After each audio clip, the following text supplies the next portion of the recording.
Sublime magnificence.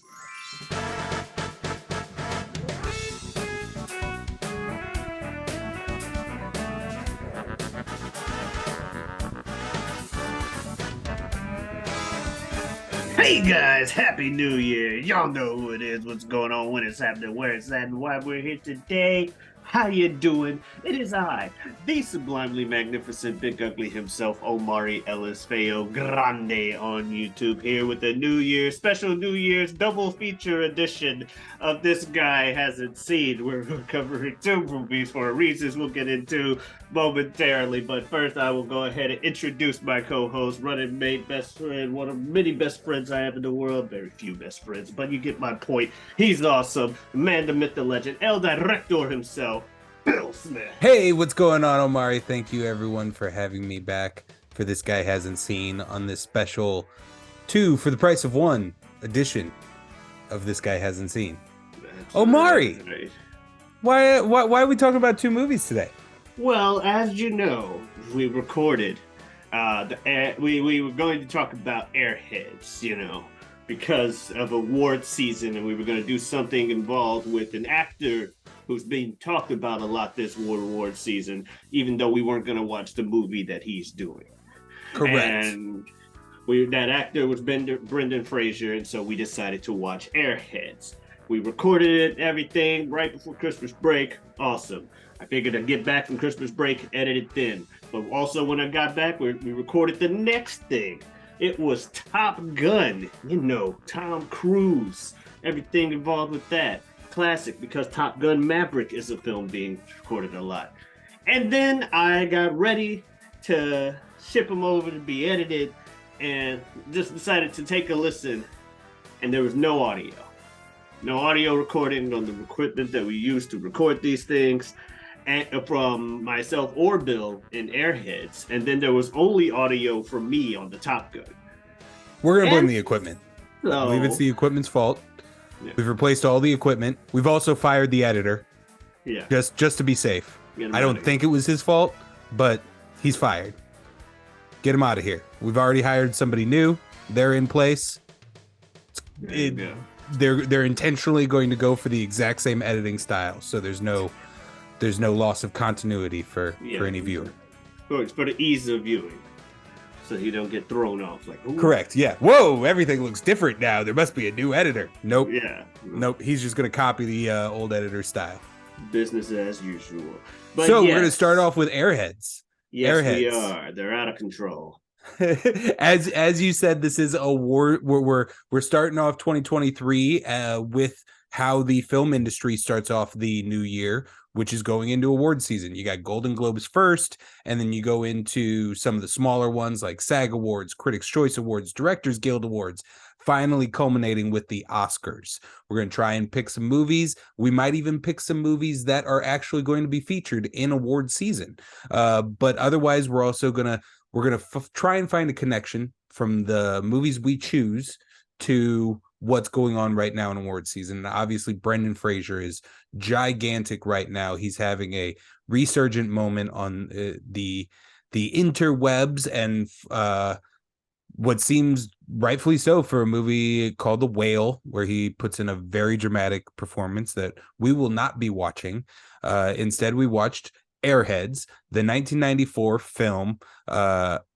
3 band members hoping for a big break head to a radio station to play their demo tape and wind up holding everyone hostage with plastic guns when the head DJ refuses to play them.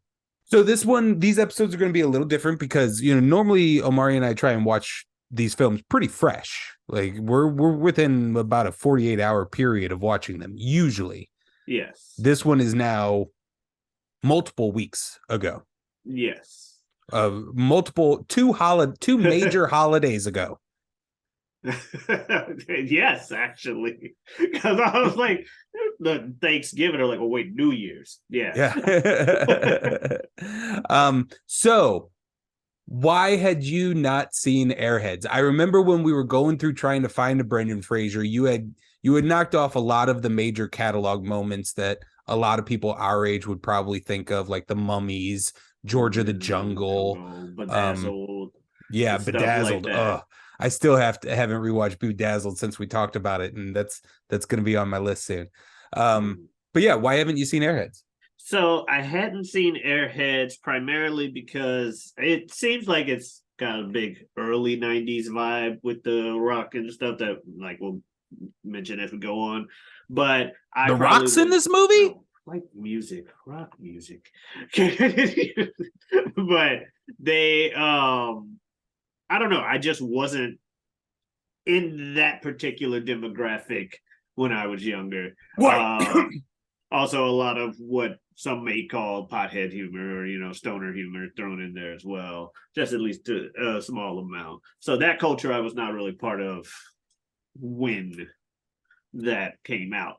And I hadn't really heard anything about it. I missed its initial big. My introduction to Brendan was probably George of the Jungle, if that came out before the Mummy.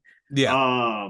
Then I George had of a the little bit of Jungle. knowledge of his early drama because he did some critical choice dramas in the 80s and early Okay. 90s before he got into his like studio picture era. So I was a little familiar with that. But yeah, this is for me I chose this because it was because we wanted to feature Brendan Fraser, and it was one of them that you hadn't seen, and I rather would have gone this direction rather than like a School Ties, which is a heavy drama. And then for me, this I don't know if I had, until viewing it for this, I don't know if I had viewed an unedited version, not for TV. I think I've seen this film maybe a dozen times on Comedy Central, and that's kind of how I remember it, is just scrolling through, and channel 69 on basic cable here in St. Louis was Comedy Central, and it would very It regularly, it seemed was. like, um have Airheads on. And it wasn't, it's never, it's never been a huge trophy case movie in my memory, but uh yeah, I thought it would be interesting to bring it out here. Okay, yeah. So take yourself back when you're watching it. Can you recall early reactions? This movie's '90s AF. I do remember that being one of the things, but we had said something similar for like Jack Frost, but it's a different kind of '90s. Like Jack Frost is kids '90s Yeah, like Nickelodeon culture. 90s. Yeah. Yeah, that's that kind of '90s. This is earlier '90s, just the punk rock, like yeah, rock and roll type shit. '90s still got your random stereotypical, moments and tropes, your montages and stuff. It might have had a montage. I'm pretty sure there was a montage in there, but dude, Brendan Fraser starts off just going into a record studio and trying to sneak his way up. And the security guard, when he realizes, what's going on, hits him with the whole, this guy's been doing this again. It's And I'm that guy like, again. yeah, it's Right. that Like guy he's again. referred to as like that guy, meaning I he's like, done this multiple times. he does this often. It's that guy This again. is a Tuesday for him. Yeah. And I didn't read the synopsis because I always that's just how I've been, as we know on this channel. So I was expecting it just to be probably with the name like Airheads, just potheads just being stupid, kind of like a Dumb and Dumber. But look how dumb this demographic is. Yuck. But it obviously, when it takes the turn about the music and the album, obviously his girlfriend was like fed up with him, so he seemed like he was a straight up deadbeat. Like, I don't want you. She dumps him, and he's like, you can't put me out again. So they've got their relationship is, even with that line, complicated. But it seemed like the Mm-hmm. movie for me was moving pretty fast paced to get to where it was trying to go. It's like, they're a band. They've been trying for a minute, ain't had no success. And then they can't just actually do what he did because there's steps you have to take legally to get to that point. So he's Yeah. like, fuck it, I'm getting some radio play to then try and do this. And so they decide they're gonna go to the radio station. But the second the motherfucker talks about like the water guns, like, look how realistic our water guns look. I'm like, well, There's been jokes about Chekhov's guns that I've been making with friends over the past years. That's about as much of a Chekhov's gun as you can get. A literal one. Hey, look how this works. Also, it's not really a gun. I hope that's not a plot point later. Uh, but I was like, okay, this is funny. Steve Buscemi. Steve Buscemi. Yeah, that dude, he's always hilarious. Adam Sandler, I wasn't expecting to see like Adam Sandler in the movie either. I was happy with like all the I recognize this person and that person going on. I do remember that. But yeah, it seemed like it would be a funny movie that I was in for some fun and semi nostalgia. Because even though I wasn't part of that subtext of culture, still remember. Right. Right. All the stuff. And I guess getting into the like plot and standout moments. So, damn, 3 weeks away has got to be a standout moment at this point, right? If I'm remembering it. The initial initiation of oh crap, the misunderstanding between like we need to put our stuff on the radio. Nah. Oh yeah, well I got this. Wait, why are you acting like we're robbing the place? Fuck it, we're doing it live now. We're robbing just how it just escalates into them holding this police station hostage. Right. That whole scene was fun. Kramer's side quest throughout the movie. Kramer's side quest throughout all the like little Die Hard nods and stuff like that. Yeah, that's I would have highlight Joe Mantegna, who's the DJ. I really enjoy him throughout the whole movie and his whole arc of like not giving a shit. Seems like he's just a drunk at the end of his career, just kind of jaded by these kids don't know real rock and roll. His idea of the current music industry. And then Brendan Fraser's character kind of like reinvigorating his spirit. I really enjoyed that aspect of everything. I know you had I feel like you had some comments about Reggie Cathy, who played Marcus in the thing. That wasn't another one of the dudes that you've taken like an acting workshop from or something, is it? Reggie Cathy? I don't think so. No. I don't know about Reggie Cathy. Oh, he's doctor. Like the tech guy, the doctor. Yeah, the doctor. He's from The Mask. He's listed as Marcus on IMDb. Yeah, and I think you said in The Mask they actually list him as Freeze, despite the fact they numerously have him go. Right, yeah, he is not listed as the doctor on The Mask IMDb either. Doc's dead. They literally say that. The doctor is in. Doc's dead. Go over by Doc.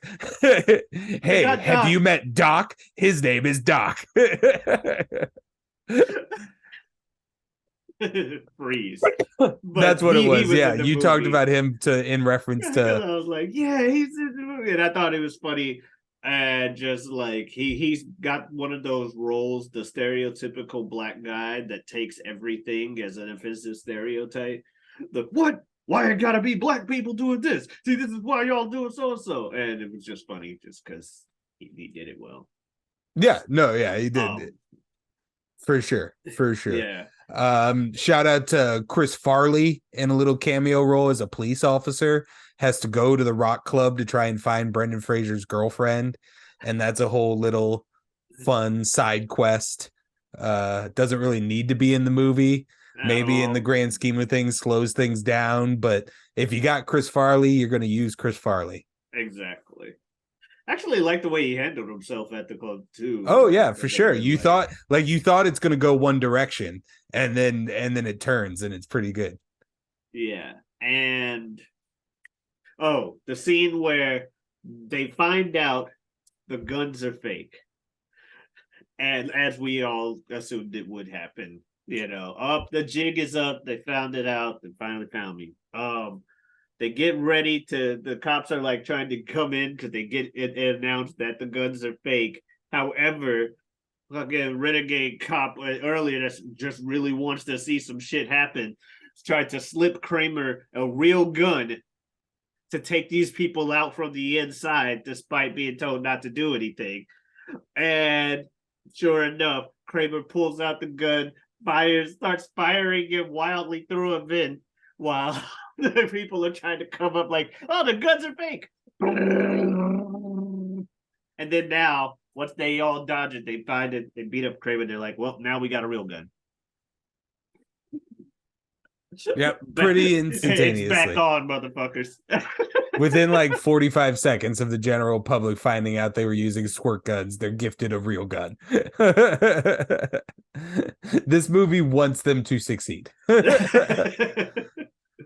And succeed they kind of do, because even though they can't play their song on the radio due to various reasons like equipment malfunctions and the tape being super duper trashed and So many all this things. other shit, eventually though they get that guy from at the beginning, the record exec, to be like, hey, give you a record deal and we play your song for these people as part of the Cameo negotiation with by the Judd cops. Nelson. Let's test your memory. In the lost footage, we confirmed who Judd Nelson was. Omari. He was in a lot of things in the 80s and 90s. Mm. And You're dancing around it. no. You're pretty close. There was one key thing where when I said it, you were like, "Oh, right." It's probably a movie that you don't really care about, but you know, and you may have even done a scene from it in like an acting and directing class.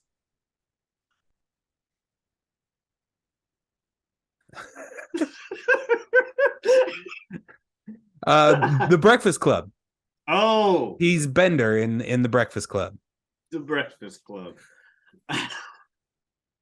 Anyway, that's one of the things I that we forgot. talked about in the No, lost footage, and I just was you curious if totally Omari did. remembered You it. totally did. And as you said it, I'm like, he did say The Breakfast Club. That was the furthest thing for me, because I'm just picturing him at whatever age he is in Airheads. When I'm like, because I know he did a lot of stuff. Right. So I'm like, what else did he do that falls under those criteria, especially with the acting directing class? Like you saw just a moment where it wasn't gonna happen. If you're over 60 and you're a white woman, you not only know who Judd Nelson is, you probably worship him.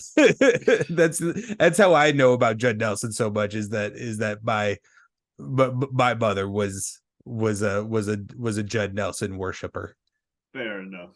But yes, Breakfast Club guy. All right. But yeah. So yeah, he's the record executive, and he eventually shows up, gives them a contract. Initially, Brendan Fraser pushes back. Is like, no, you haven't even listened to the music. His contract. I love this guy. But eventually, Judd Nelson explains it of like, hey, listen, like, it's my job to make people want to listen to you, and you've already done that. Like, job done. Like, if you want to make good music, but I'm prepared to pay you to make music one way or the other. Yeah. And they sign, and he wants to do a live music video outside of the radio station and before they give themselves up. And they want him to sync up to backing track instead of playing anything live. And that's not the rock and roll way, man. Yeah. So they refuse, but it's the early 90s and everybody's white. So everything works out for them, and they spend like 3 months in prison for violent kidnapping charges. And have a prison tour. Yeah, and they apparently get to play concerts and release an album they recorded an album. Like, their album is called like Live from a prison. Yeah.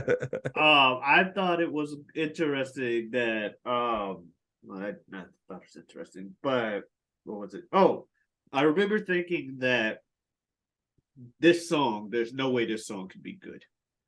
after a while, I was like, this song is gonna be trash. And it's not like the song was trash. It also wasn't like, oh man, I love the part where they sang the line. I don't remember the song. But it was definitely a passable song with just all that needed to be with all the hype. So I could see Yeah. that as though it could work out. It's like, as Yeah, long as the song is it's a shout passable. out to, if I had the actual info, I would give it, but it's like a punk band. Okay. It's a 1980s punk band called Reagan Youth. Okay. That made him release the song Degenerated, and then they just kind of grabbed it for this movie and gave it a second life. Would it be, I mean, even with the support of it being the song of this movie, it's still not exactly a huge hit or anything like that. So Yeah. yeah, the song itself ended up being okay. Yeah, that's what I'm saying. It was an okay song. I just thought it was going to. I thought that was going to be like the punchline. Is he wanted Oh, to do and then all it's of just this, and get then it it's just on stage, terrible. and it's trash, and everyone's just like, "These guys stink." Yeah, but instead it was solid enough. Everybody loved them, and happy ever after. But yeah, Airheads. I think when it came to roles, I was like, I don't even remember what I said. I know I said I would probably have fun doing the whole doctors. What? Why I gotta be doing? Yeah, I But would imagine that would be fun. I think I chose the DJ or even the record, DJ, the radio station owner. hmm, And on like two sides of the coin there, I think either of those roles would yeah, be really fun I to do. I think I said Bashimi as well. Yeah, Buscemi would be fun. I mean, you could probably even do, yeah. I think you would be a good Adam Sandler. Um, I mean, Oh even Brendan god, Fraser. yeah, no, they're really The fun. the problem with lead roles is they're not that fun. They can be, Like you always go for the leads, and so yeah. many of them aren't that fun. Well, you didn't see me say, you said Brendan. I said Bashimi. I said Bushimi and guy with like 5 lines this time. But yes, I Hey, just can you hand me that also apple juice? Why? Why I gotta hand you the? Why you gotta ask me to hand you the apple juice? oh my god, and then freaking Adam Sandler's like awkward moments. Well, Uh, that's why I like couldn't be Adam the Sandler. two most awkward, like, but like well depicted of that worst kind of like, hey, I'm cool, bro. Like, or like I think he even says G at one point. Hey, G, Airheads. It's like a C minus. Yeah. Yeah. Put it on the back of the VHS box. It's like a C minus. This I'll guy give you hasn't that. seen, I says think I it's felt like a C minus. Ellipses. Yeah. yeah. But yeah, you're not wrong. I might have been giving it like a C or C plus on day of that we watched it, but I don't remember enough to be like, yeah, man. I'm not arguing that grade, essentially. I'm like, yeah, C minus sounds right to me. Mm-hmm. So yeah, that was Airheads. And then we get to go ahead. We got the part second.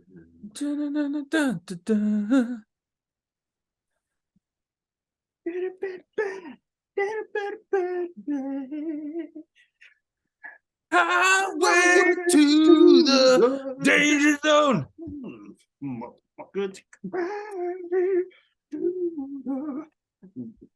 Top Gun. That's the second movie we're doing. That's the second one that we did for award season for our man Tom Cruise, who in the original recording we discovered is 60 years old.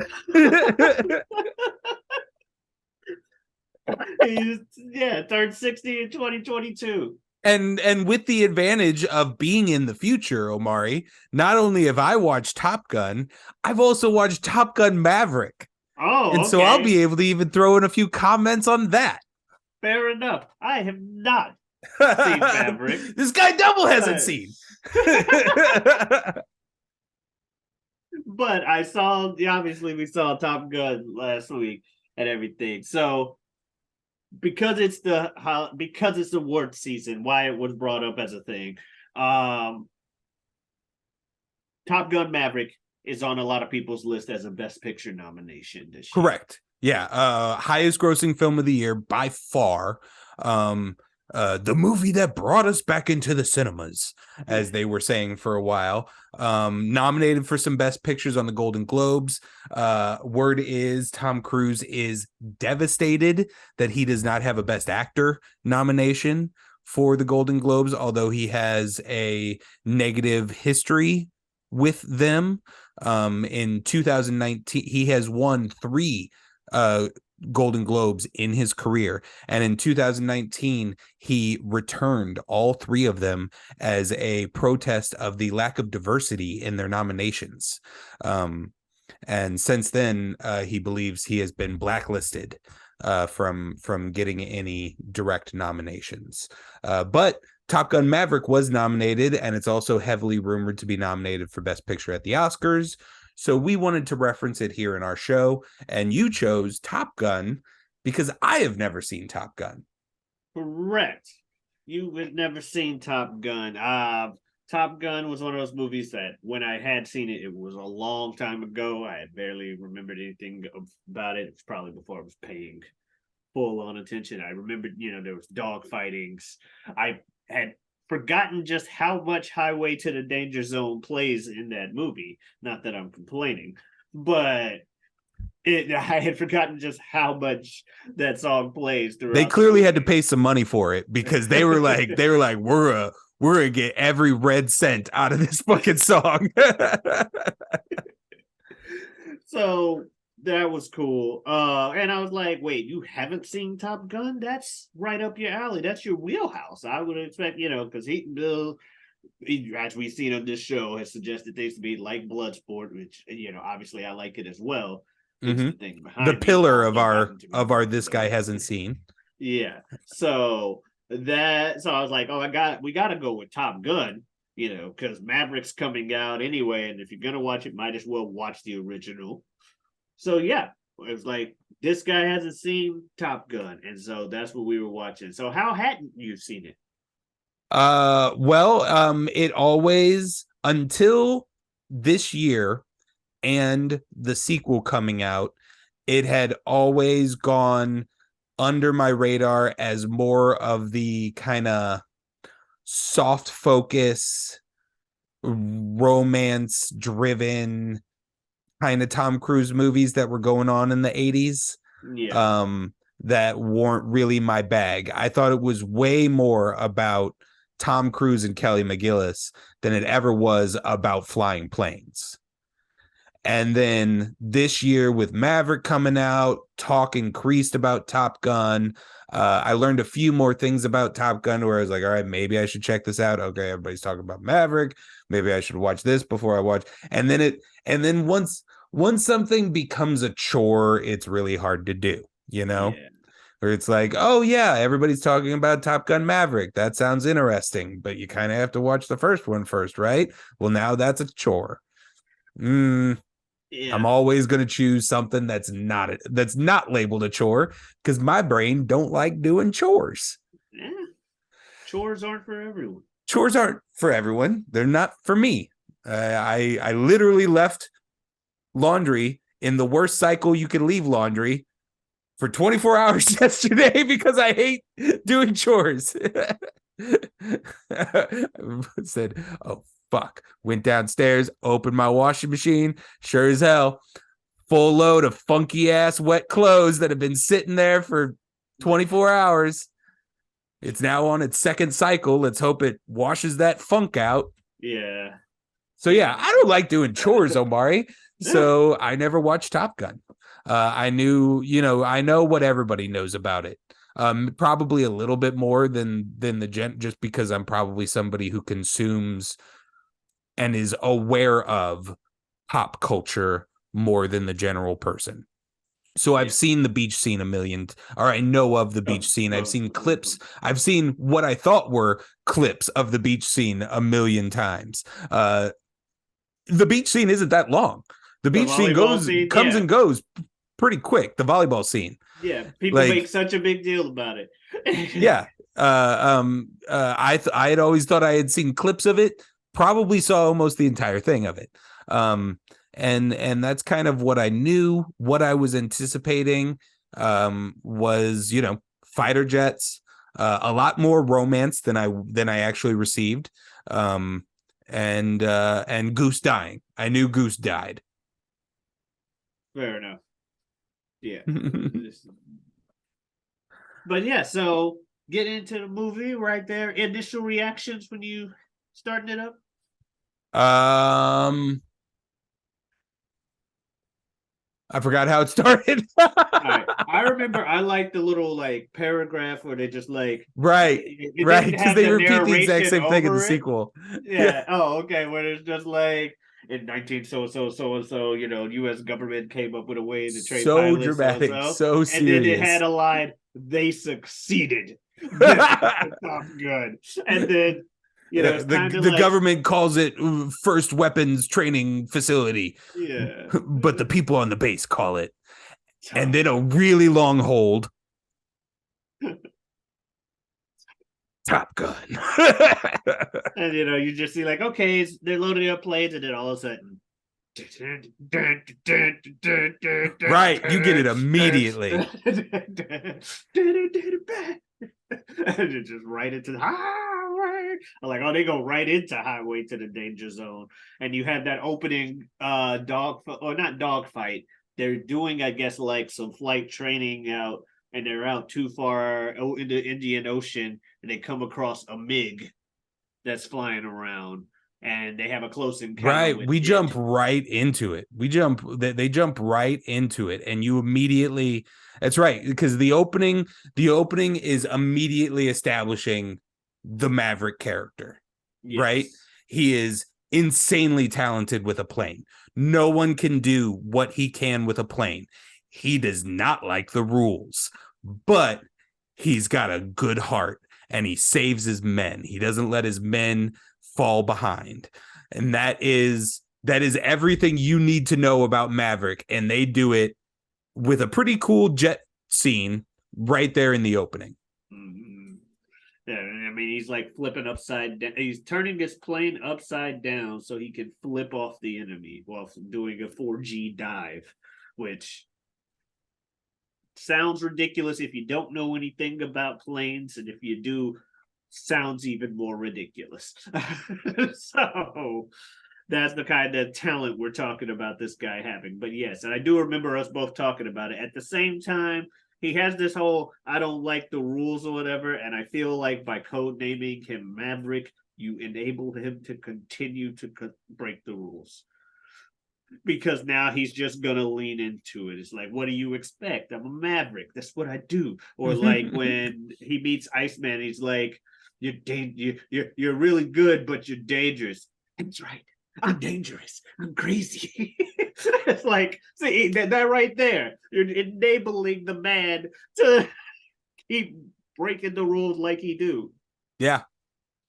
Yeah, I don't know if that may be something that's given to him by his basic training people, his fellow soldiers end up naming each other, but maybe it's some higher up person down the line, and then it's why would you might as well name a dude Body Bag and see what happens.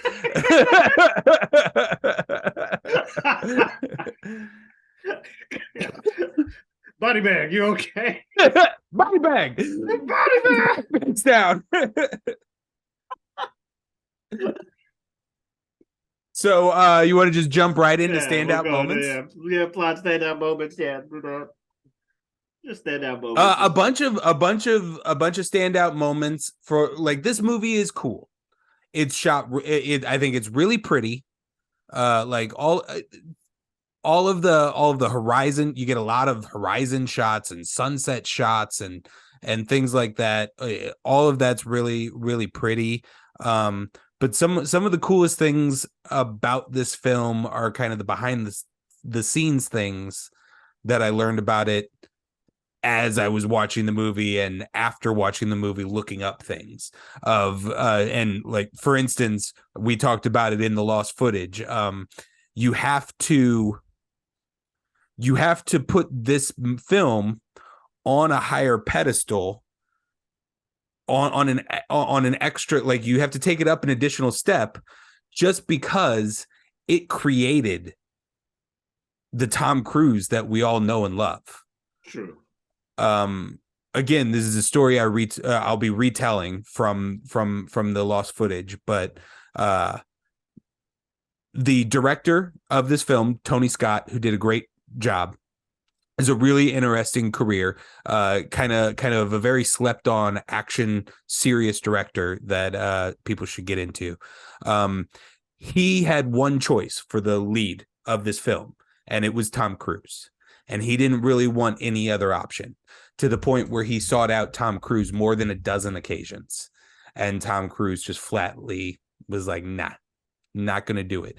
I believe this is shortly after the fantasy epic Willow, that was not very well received in theaters. And apparently Tom himself is not a big fan of the movie and not a big fan of the process. And so this was a moment in his career where he was being incredibly choosy, particularly because he just got off of a film that he wasn't a fan of. So eventually Tony Scott got a hold of his buddy, Jerry Bruckheimer, who was also producing the film, and soon to be like best buddy to Tom Cruise. Asked Jerry for some help on acquiring Tom, and he thinks up this little scenario where he picks up Tom Cruise and takes him to an air base where the Blue Angels are waiting for him, and the Blue Angels take Tom Cruise up and spin him around and throw him in G's and whirl him up and down. And the Hollywood story of everything, the depiction that these Blue Angels create, is that Tom Cruise got out of his plane covered in his own vomit, immediately ran to the airplane hangar and found a phone, called Tony Scott, and screamed at him that he was in. So I'm convinced that something clicked. Like, Blue Angels scrambled Tom Cruise's brain up in the air, and something clicked to where this we now have the man we know today who wants to kill himself on camera for our enjoyment. I have to be this close to death, or feel like I'm this close to death 24/7 for the rest of my life. Right. That's pretty much how his head just went from being in that plane. That just changed the man. Yeah. It's like Mission Impossibles, all of that kind of stuff. The skydiving without a parachute to tell people thank you for watching the movie.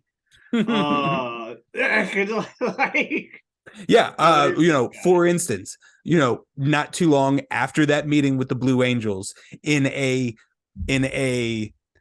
desperate attempt to reconnect with the moments that he had being taken by the Blue Angels, in waiting for the film to begin, Tom Cruise goes out and purchases a Kawasaki Ninja, blah, blah, blah, blah, blah, blah, the same motorcycle that we see him riding in the opening of the film, which is, at the time, the fastest production motorcycle in the world. That's hilarious. So this film created Tom Cruise that we know it. It's not too far after this where he is able to produce his own movies and immediately begins making the Mission Impossible series and trying to murder himself on camera. Yeah. It just, the stunts he does with each one of those is always hilarious. Just this guy. And he's 60, people. He's 60, and there's 2 more coming. One shot and one in production. For Mission Impossible? Yeah. All No, right. I told you he has Yeah. one where he's essentially jumping into Norway's version of the Yeah. Grand Canyon on a motorcycle Cycle. and just letting go of the motorcycle And and like wingsuiting down. It's ridiculous. And he did it like 12 times that day in order to film it. Tom Cruise is godlike. I don't care. But So other do you recall any other standout moments? obviously Goose's scene where he dies and he passes because Yeah, of that's the incident where that happens. it's a big one, and it is a giant crux in the plot to set up the sequel that came out this year, where the main character featured in it, Miles Teller, other than Tom Cruise, of course, is the real main character. But the second only to Tom Cruise, Miles Teller is Goose's son. That is briefly depicted a couple of times in like the bar scene whenever we see the wife played by Meg Ryan. But yeah, his death in this movie is hits hard. I would imagine if you're not someone who's this far into the future as we are, and it's not like an obvious thing, Yeah. I would, because it just kind of comes randomly in a training scenario.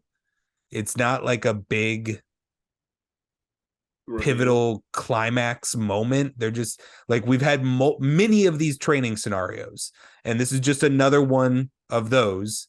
And things go wrong, and it's determined to not be Maverick's fault. But either way, Goose, played by Anthony Edwards, shout out ER doctor from our childhood, passes away tragically, and it Yeah. fucks with Maverick because his entire flight career, he's been told, you're good, but you're too dangerous, and you're gonna get somebody killed.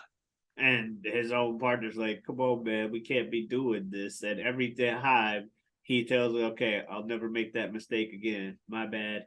I'll fix it next time. And then he makes a different mistake, and then another one, and then another one. And another like, one. It's like, hey, we should probably talk about, I'm going after Jester. Like, dude, stop. Yeah. I'm trying to prove a point.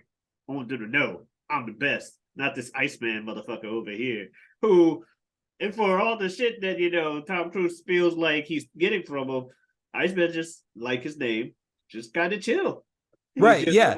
There's a couple of moments in the when Maverick first gets to the academy.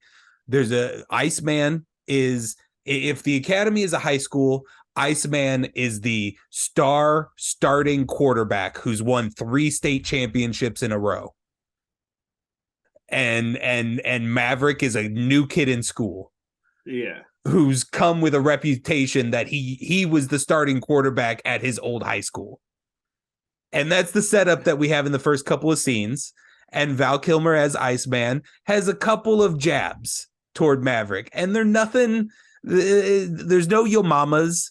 There's no. There's nothing. It's just like, hey, you think you're good, but I'm better. Yeah. You're cocky. You figured it out yet? Who the best pilot is? It's me. I think I can figure that out on my own. Thanks. Fucking weird. Biting at him. Well, yeah, we touched on it a little bit. There's a certain segment of the remembrance of this movie that, like, oh, this movie is so gay. This is a gay movie, and it's not. No characters in this movie are homosexual, but there are some intentional undertones that Tony Scott put into the film just to give it that extra spice of 80s-ness. Yeah, it is very 80s. We just talked about 2 very much product of their time movies. Although Top Gun led to a lot more like influential things. You see the you're Maverick, don't do this. I hate to send you to the office, but this is what you want. But I hate to do it. But I got you. I got no choice. Look, gentlemen, Right. like what the fuck? And like we were just talking about Goose's death, like Yeah, when Maverick is officially delivered the news, like he assumes there's an easy assumption because he was there. He was the first on the scene in the water to find Goose. But the moment that he is officially notified, Goose is declared dead.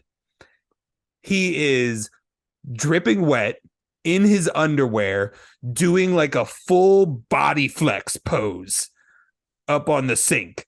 And it's just like weird. That's like the weird 80s switch to this of just like everybody's sweating in that movie it's Sweat the movie. all the time. But yeah, but no, the movie's good, and obviously we have the end where he finally does the right thing. He gets his wings back or his edge back. Two, helps successfully Wingman Iceman out of a mission where they have to fight like 4 MiGs and have to actually blow them up and shoot them down this time. And they had to use the footage, I think, from firing 2 missiles to do Right. all the Yeah. scenes. All of the all the missile firings in the movie are real missiles being fired. Well, they're dummy missiles, but they're actual things being fired. There's probably not an explosive warhead on the end of the missile. But it's an actual thing being fired from a jet that the US government allowed them to do for compensation, but they only allowed the production company to film 2 missiles being fired. So the film crew, Tony Scott, had about 30 cameras positioned on that plane in different angles. And so you can, if you're an eagle-eyed viewer, you can spot that the horizon doesn't make any sense anytime you're seeing a missile be fired compared to where you're told the plane is in space and time. Mm-hmm. And it probably had a similar thing with the guns firing too, because I feel like every time it was like firing. Yeah, I'd be interested to know how you would do that fake. I would assume those are real as well. I didn't read any details on the No, guns, but I'm yeah. saying real shots, but Oh yeah. repeated. Like they were only able to do it get a couple shots of that, Probably like with the missile, and they just found ways to do it from different angles to be. Now it's upside down. So surprisingly, despite all of the use of the F-14s and the missile shots and everything else involved, the production company, which would have been, I believe, Paramount or whatever Paramount would have been in 1986, only had to pay the U.S. Navy about $1.8 million, which seems like a bargain. Yeah. But there's probably an argument that a lot of this movie is advertisement for the U.S. Navy as well. So also true. We've got the best agents ever. We had to. Don't you? I mean, like emissions to people wanting to be fighter pilots after this film probably skyrocketed. It probably immediately became like a waiting list of like nah. Like, did you watch Top Gun? Are you just here because you watch Top Gun? Get out. Yeah, like there's a lot that goes into this game. You mess up slightly, you're dead. Quick actors shout outs. I wanted to highlight Michael Ironside, who plays Jester, who's like the second in command at Top Gun. Tom Skerritt, who plays Viper, who is the head of the Top Gun Academy. Both do incredible jobs as like we said, the like hammering on the desk. And then Tom Skerritt even has a couple of those quiet moments of like, listen, I know Maverick, like I've lost men too, kind of thing. And like he's the one who delivers the monologue that finally flips the switch for Maverick. Also shout out to Kelly McGillis, and as I talked about in the lost footage, a secondary shout out to Tony Scott for enabling Kelly Gillis to be in this feature. This may be something that I'm completely creating on my own, but I feel like in 1986, just what I know, what I've learned of the film industry and things of that time, and kind of just obvious knowledge, I would imagine it was a difficult sell for the director, Tony Scott, to have the romantic lead be multiple years older than our main character in this sort of gender scenario. Normally you see a much older man with a younger female, but typically a Tom Cruise, he's going to be seeing a local townie near the academy who's like, 19, 20, or like a general's daughter who happens to be on base a bunch or something like that. But before the romantic interest to be an adult woman with a brain, who has her own agency and is verbally in dialogue like almost a decade Maverick's senior. And I think that's a really cool choice and something that we don't get to see a lot in movies. So I was really excited about that. And I also loved how they played it. As I mentioned, I was kind of expecting this to be a romance first film. Planes second. Like, and that's definitely not the case. It's Tom Cruise first, planes second, romance is a distant third or fourth. Potentially even behind, as you said, the romance between Tom Cruise and Goose, the romance between Tom Cruise and Iceman, and then maybe back of the list is Tom Cruise and Kelly McGillis, the actual physical romance.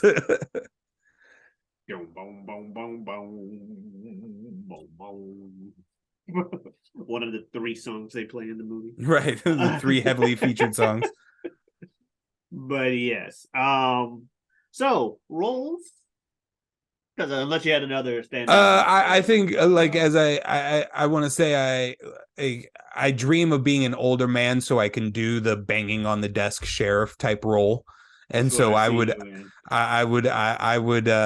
love to be an older man that could do a jester or a viper, or otherwise I could try a goose. Mm-hmm. But I'm no Tom Cruise. Yeah, that's like I said in the lost footage. I may like identify as a leading man in a lot of things. To your earlier point, like why would you ever want to be the leading guy in this movie? Maverick seems like he'd be a fun leading man to be. But I also own a mirror, and I ain't no Tom Cruise or Val Kilmer. So Goose is also. We have a friend who looks like Tom Cruise. We do. I referred to him so Tom we Cruise. know literally firsthand what it's like to stand next to somebody who looks like Tom Cruise. I referred to him as Tom Cruise on Whatever We Want once.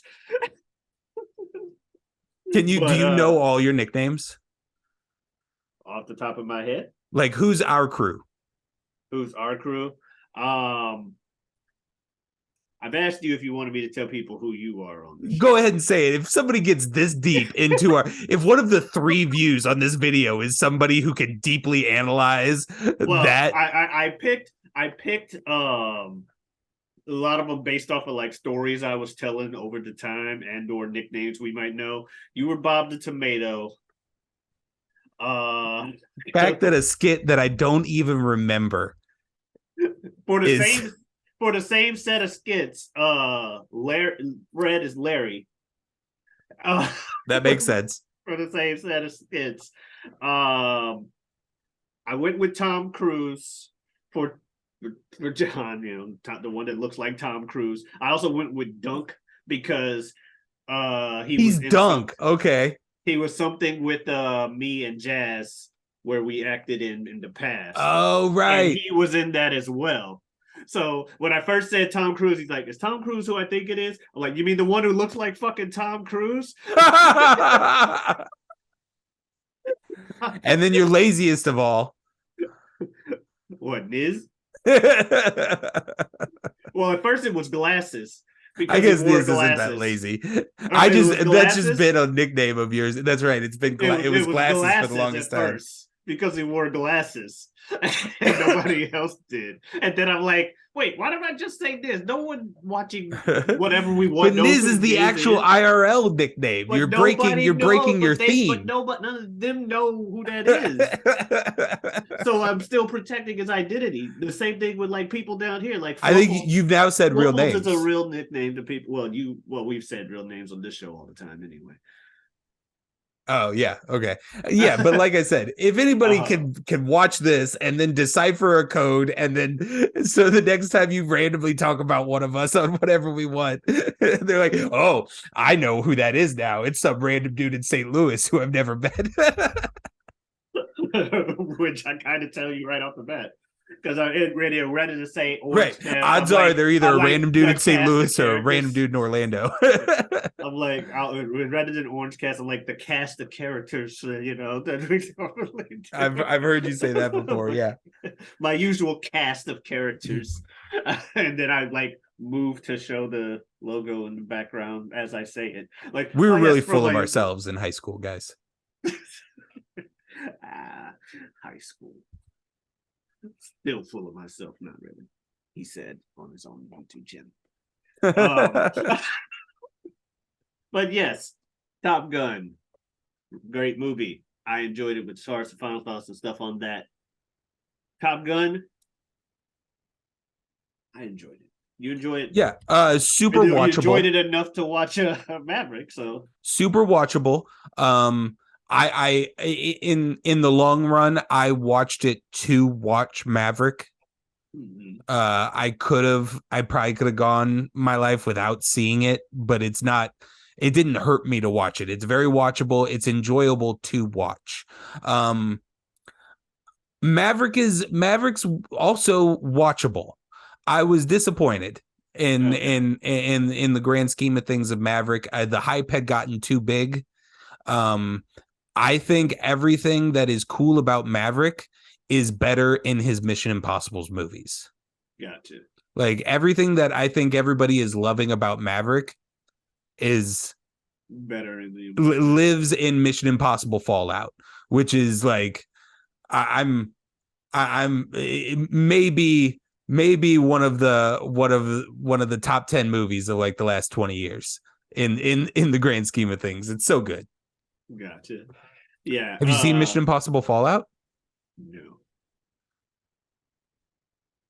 Is that the one where guys? Is that the one where added to the list reloads his where arms? he reloads his gun, where he reloads his arms? Yeah. Yeah, and grows a mustache. I've seen that. Or no, he grows like facial hair stubble. He's like, you've seen that clip? Yeah, I've seen the clip, but I haven't seen the whole movie. He doesn't grow his stubble. Well, the lighting on him when he does that, it does make it appear like stubble appears like on the reload, like gets it like pocket square and stubble, and they're like, what the? Well, not the square, but you can see his shirt pocket too. It's weird. Because I saw a short of Tom Cruise talking about it, like, the guy reloads his arm and grows his facial hair. Like, what? How'd you do that? Yeah, apparently he did that about 3 minutes before they were about ready to film, just as I don't want to be throwing punches with cold arms. And like Tom Cruise and the director were like, "What did you just do? Do that on camera." You don't want Superman reloading his arms. We're all running. All right, so stay tuned for an episode down the line after we get out award season for Mission Impossible Fallout. Looking forward to it. And so next week, what are we watching? Next week is my choice. We are going to watch an actual movie that is actually nominated this year for awards. It's nominated for Best Comedy or Musical, which I'm a little disappointed in because I think it deserves a drama nod, only because it can be classified as a comedy. Sure, but kind of almost everything lives in that gray area now. If it's not like a really hard drama or a really hard comedy, everything's kind of in that middle zone gray area. But I'm only a little disappointed because I feel like the movies that get placed in that category get disrespected later on down the line in award season when they don't separate them and it's just one category, Best Picture. But anyway, enough of my rant. We're going to be watching Everything Everywhere All at Once, the 2022 film. Oh, singular film. Yes, we're watching Everything Everywhere All at Once. Then again, that wouldn't take that much time because it's all at once. How many monitors do you own? gonna need more All right. if we were literally doing that. To But Best Buy. yeah.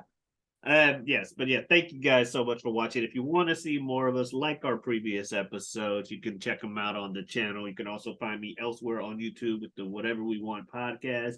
I do with a friend of mine who I've mentioned on here, Super Jazz. And we had new episodes every week, every Wednesday. And I also have a Twitter and Twitch. That's Giotavi, Giotavi. Come on in. Stop on by. Thank you very much. And Bill, you got any shout outs or anything you want to say to the folks out there? One of the most important men in my entire life retired in 2022. And I have a platform and I want to shout it out. Yadier Molina is one of the greatest St. Louis Cardinals of all time, one of the greatest baseball catchers of all time. Awesome. These are all the baseball cards I own of him. I just gathered them all up and put them in one pile the other day. I love the St. Louis Cardinals, and Yadier Molina has been playing what feels like my entire adult life. And this is going to be the first year as we start 2023 where Yadier Molina is not playing baseball, and it almost makes me cry. Oh my God. So, yeah, I love you, Yadier Molina. Yes, Yadier Molina was awesome. Even like I'm wearing my Cardinals hat too by coincidence. But so I like the Cardinals. I'm not nearly as hardcore of a fan as Bill is, but even I know Yadier Molina and been happy, and I was kind of sad that he's departing the team myself. But yeah, so shout outs to Yadier Molina. Thank you for all your playing over the years. So yeah, if you guys, that's gonna be it for us. We'll see you guys next week with everything everywhere all at once. Adios.